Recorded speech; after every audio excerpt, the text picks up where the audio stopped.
Hello, guys. It is your tutor, Sachaba, and I'm here today doing an AO1 feedback session.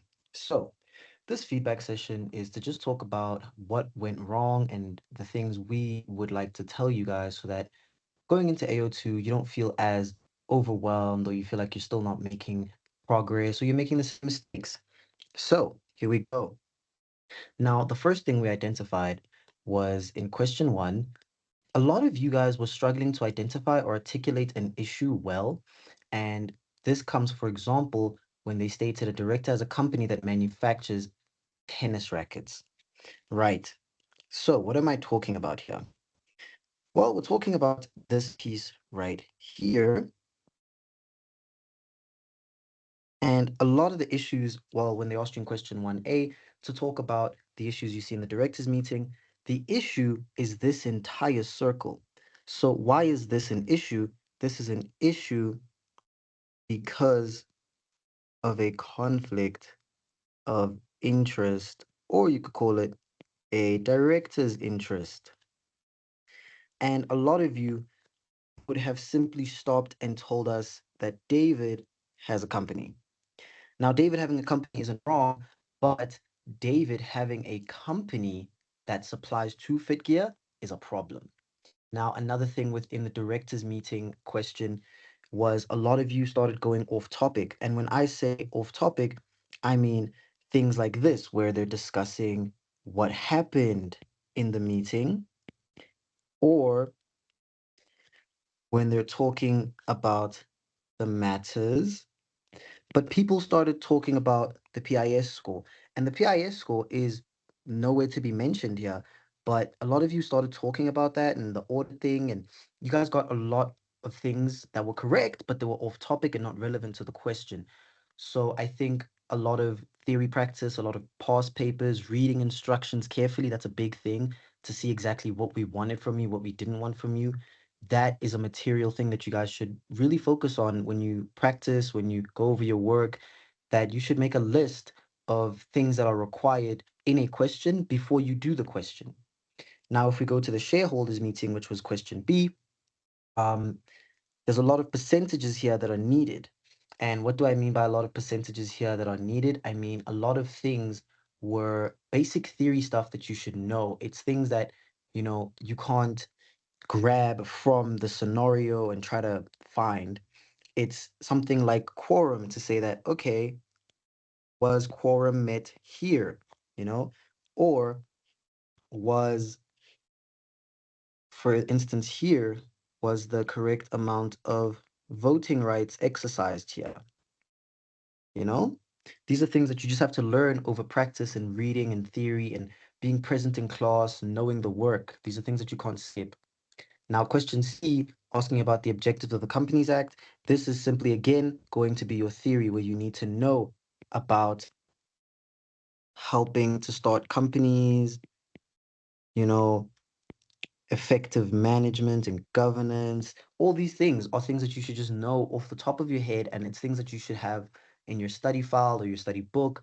And it's just a guide that should help you so that when you get into the test, you know what you're talking about. Now, going back and circling back to question A, when I spoke about how a lot of you went off topic here in the directors meeting talking about an audit, in this question, a lot of people did not get the right answer because of the fact you just didn't have the theory to know about the PIS score, or, which companies are subject to an audit, such as like state-owned companies, public companies. These are things that you just know off of theory and experience and learning and knowing your work. Again, the next question talking about what it means when financial statements are independently compiled and reported. Majority of you guys did sometimes know where you're going with it, but you weren't able to articulate yourselves and you didn't know the theory enough to be able to give us a coherent and valid answer that we needed. So all in all, in my part of the AO1 feedback, the only thing I can report is please learn your theory, because GAC is a theory intensive subject. It's really heavy on the theory. There's minimal calculations, if any at all, and you have to know your percentages.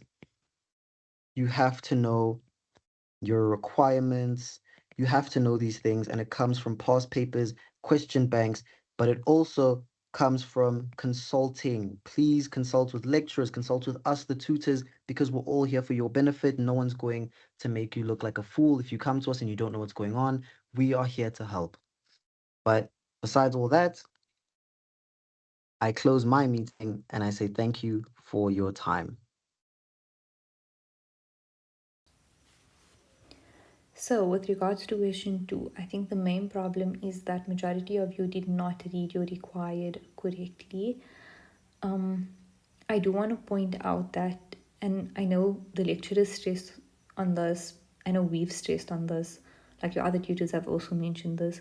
Guys, you need to read your required first. You need to read your required and you need to understand your required. So the one tip that I can give you guys is read your required, then read your scenario, then read your required again. Or read your scenario, read your required, understand your required. If you have to read it 10 times, read it 10 times, and then go back and read your scenario.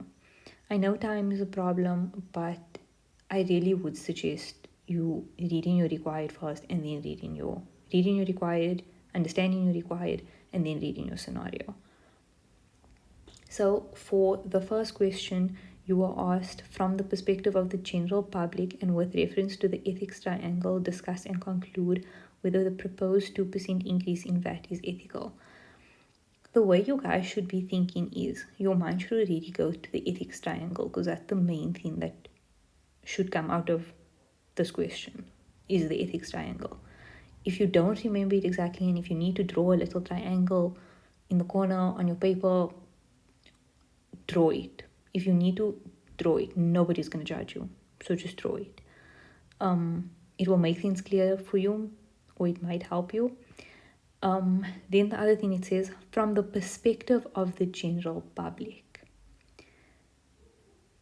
This is them telling you that the self in the ethics triangle is the general public.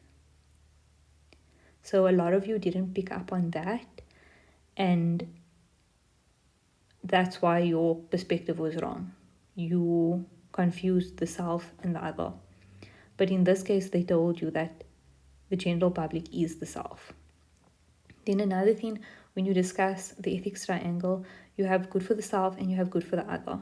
You have positive consequences for the self, negative consequences for the self. Then you have positive consequences for the other and negative consequences for the other. Your other, I do understand you could have gotten confused. You could have been confused about the government or the business sector, or some of you wrote both, which is what was wanted.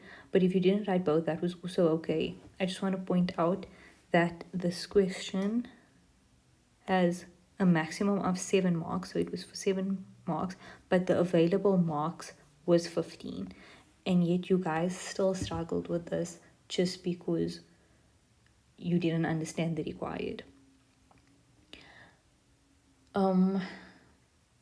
So students were also struggling to distinguish between positive and negative implications. Again, this comes from reading. You need to read your scenario, you need to relate it to the required. Then a lot of students apparently did not know what the ethics triangle was. Like I said, once you see the ethics triangle, if you need to remind yourself, just draw the triangle. Then it says discuss and conclude. Now you've done your discussion, you've written your positive and negative consequences for the self and for the other. You need to conclude. You need to distinguish between whether it was ethical or it was not ethical. And you need to write that down. Most of you did not write a conclusion at all. So you need to say it, like you can say the positive consequences outweigh the negative consequences. Therefore, it is ethical. Or you can say the negative consequences outweigh the positive consequences. Therefore, it is not ethical. Like for your conclusion just needs to flow and make sense, and you will get the 1 mark. The conclusion is basically a free mark. So always, always, always write your conclusion. Then with regards to question B, I don't think that was a big problem because it's stated in your own opinion, but I do just want to point out that whenever they ask in your own opinion, make sure what you are saying makes sense. Like, you cannot tell me, yes, it is ethical, or I believe it is ethical because he stole an item. That's just an example, but you need to make it make sense. Because when they ask in your own opinion questions, it's basically giving you marks. Then, with regards to question C, again, it says, let's just go to this part of the question. It says, discuss and conclude whether Charlotte has conducted herself in line with IFAC. Then it says, define each fundamental principle before applying Charlotte's conduct. Most of you just wrote down the fundamental principles. So you wrote down like integrity, objectivity, professional competence and due care, professional behavior, and confidentiality. You just wrote that down. Guys, look at your mark. Look at the mark allocation. It's 11 marks. You are not going to get 11 marks for just stating a word or 5 words. You're not. It's not first year. Unfortunately, you're not going to get that. So, you need to define what the word is. Once you define what the word is, it shows that you know your theory.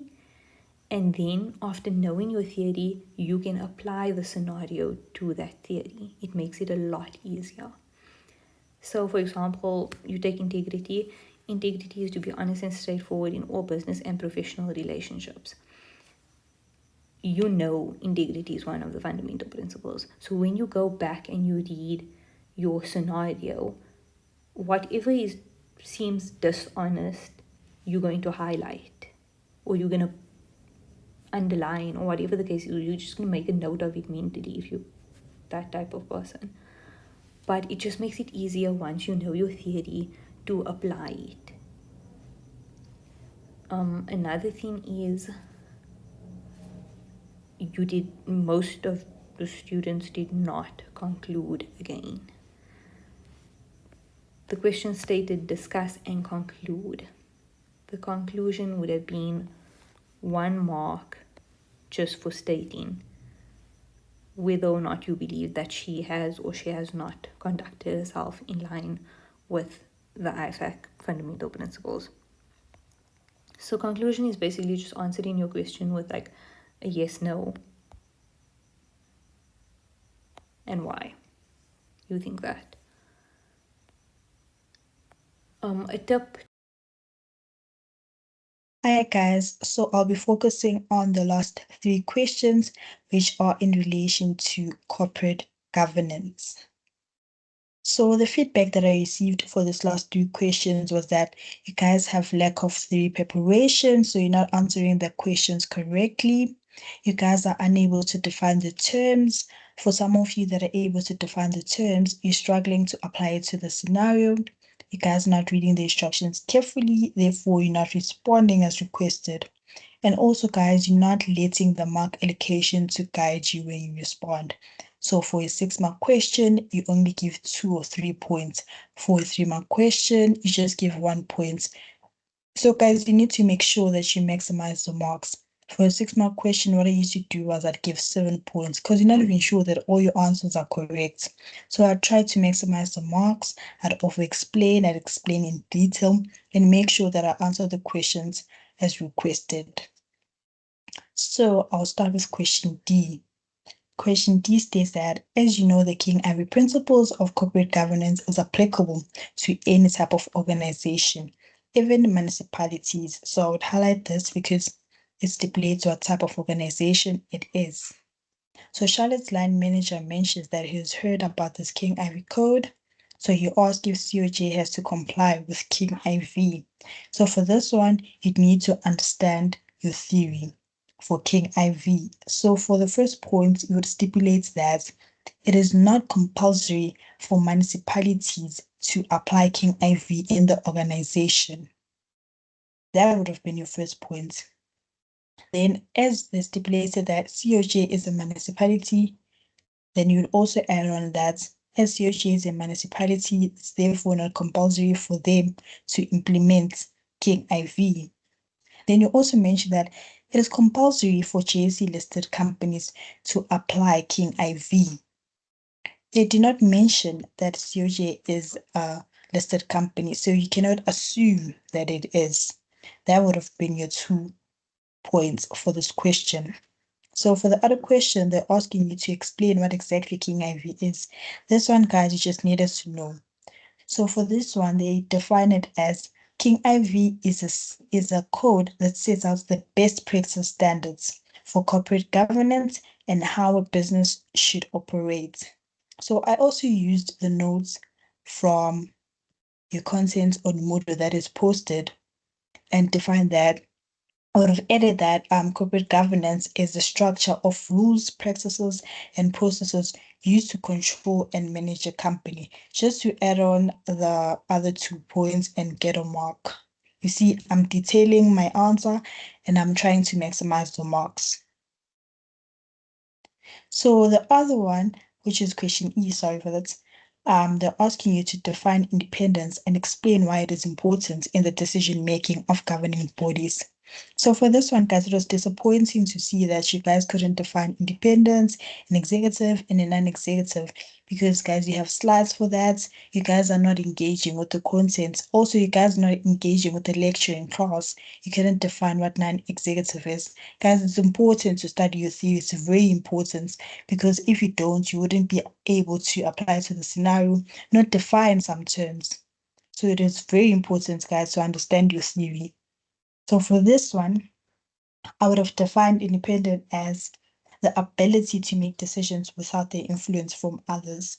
So you wouldn't be influenced by any shareholder, therefore you'd make decisions based on you having your own very perspective, having your own understanding of the organization. You wouldn't be influenced by the others. So, and then you'd have to explain why it is important for you to be independent in the governing body.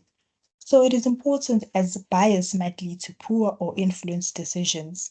So if you are familiar with anyone in the organization, when you make decisions, you'd be influenced by them. So you wouldn't be in the best, what is this? You wouldn't act as an agent for the shareholders. That would have been your other point. Sorry for that. I would have mentioned that independence enables members to act as good agents for shareholders. So that would have been your other points on why it's important. I hope you understand that.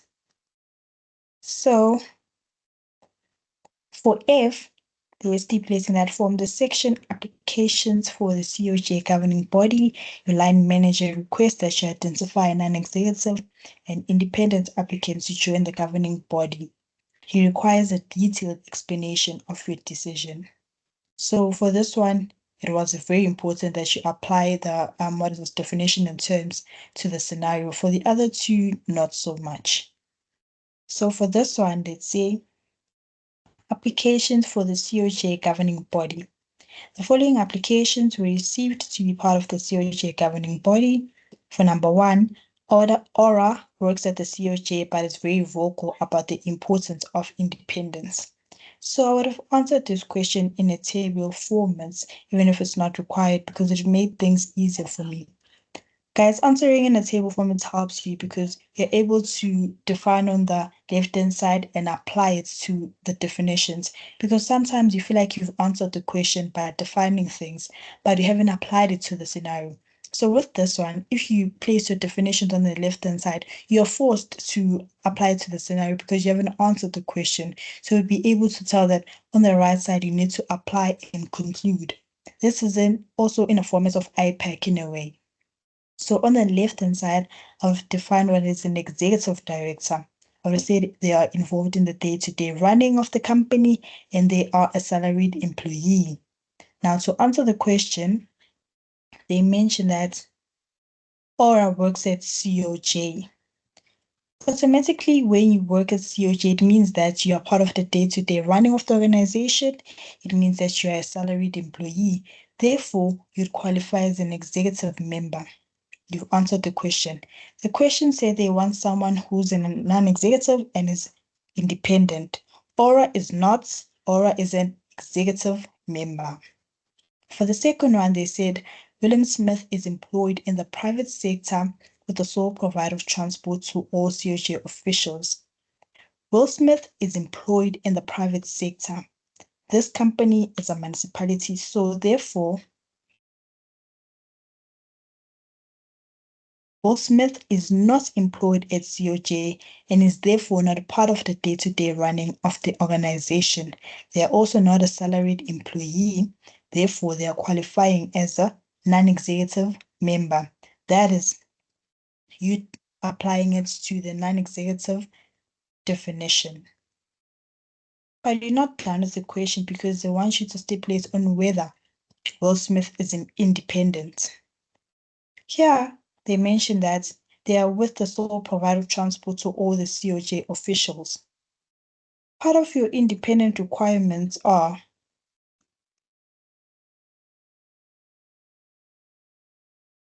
for this point, you should not be an executive manager of another company that is related to the organization. Shouldn't be employed with a company that's also related to the organization. With William Smith, they are a sole provider of transport to the COJ officials. Therefore, he has significant business relationship, which would affect his independence. Therefore, you're answering the independence definition. Will Smith is therefore not independent. He has been affected as they are the sole provider of transport to all the COJ officials. For the last one, which is Stanford Dube, they stipulated that they are an accountant registered with SAIPA and they work at an audit firm in Johannesburg.